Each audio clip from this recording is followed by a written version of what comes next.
Okay, good guys, no, meron tayong service dito, no. Ito po ay media. Ayan guys, inaalog-alog natin yung drum. Ayan, no, kusa siyang sumasayaw kapag tinutulak mo siya.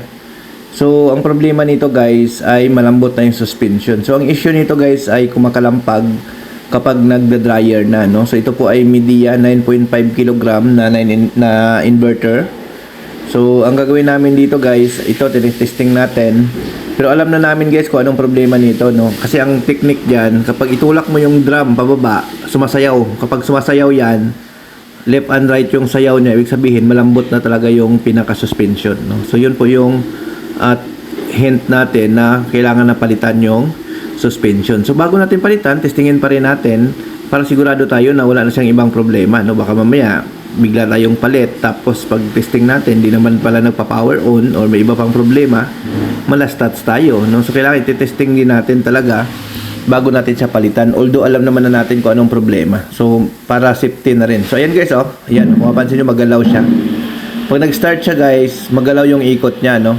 So kung wala siyang laman, kaya niyang ikutin, no? Hindi siya kumakalampag. Pero pag nagkakalaman na siya, ay kumakalampag na siya, no? So, sa pagtulak pa lang guys ng drum, identify na kagad natin. So, ito yung suspension rod niyan guys. So, palitan natin, no?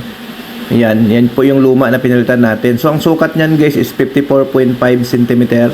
So, 9.5 kg na media inverter, no? Tandaan nyo, basta media inverter, 9.5 kg.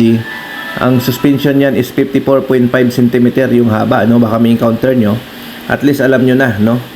So ayan, nung pinalitan natin guys, kung mapansin nyo, hindi, kahit anong tulak mo, hindi siya naglalaro, hindi siya sumasayaw, no?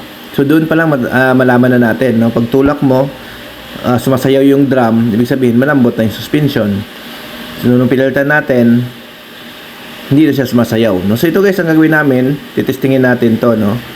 So ilagay muna natin siya sa wasp, ikutin muna natin na may laman, then kapag once na umikot na, ilagay naman natin sa spin para makita natin kung magkaroon pa ba ng kalampag, no? So matagal ng problema nito ng ating customer, no? So last June pa dapat ito ipapa-service, kaso ang problema hindi kami nakarating, no? Kasi na accident yung service namin, kaya nabalikan namin ngayong November na, no? So ngayon na lang ulit nagkaroon ng time yung ating customer. So ang ginawa lang namin dito guys, nagpalit tayo ng suspension. So ito testing mode na ito.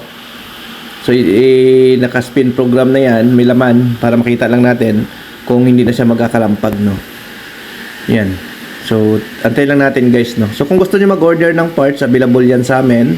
54.5 cm pang media, no? Para dyan sa 9.5 kilograms na inverter, no? So, inverter. Magkakaiba ang sukat guys ng inverter at saka non-inverter, no? So, kailangan alam nyo yung washing machine nyo, inverter or non-inverter. Yung inverter kasi iba ang kanyang mga sukat dyan. So yun. So antayin lang natin siya umikot guys, no? Nasa 8 lang. Pagdating ng 7, iikot na yan.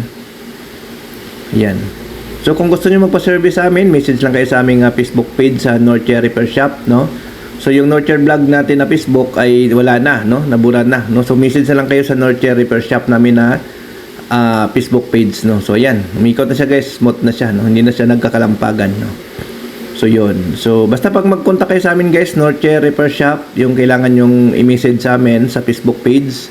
Kasi yung Northshire vlogs natin na Facebook ay wala na, na-delete na ni Facebook, no? So may violation daw tayo, kaya na-delete. Okay, thank you, bye-bye.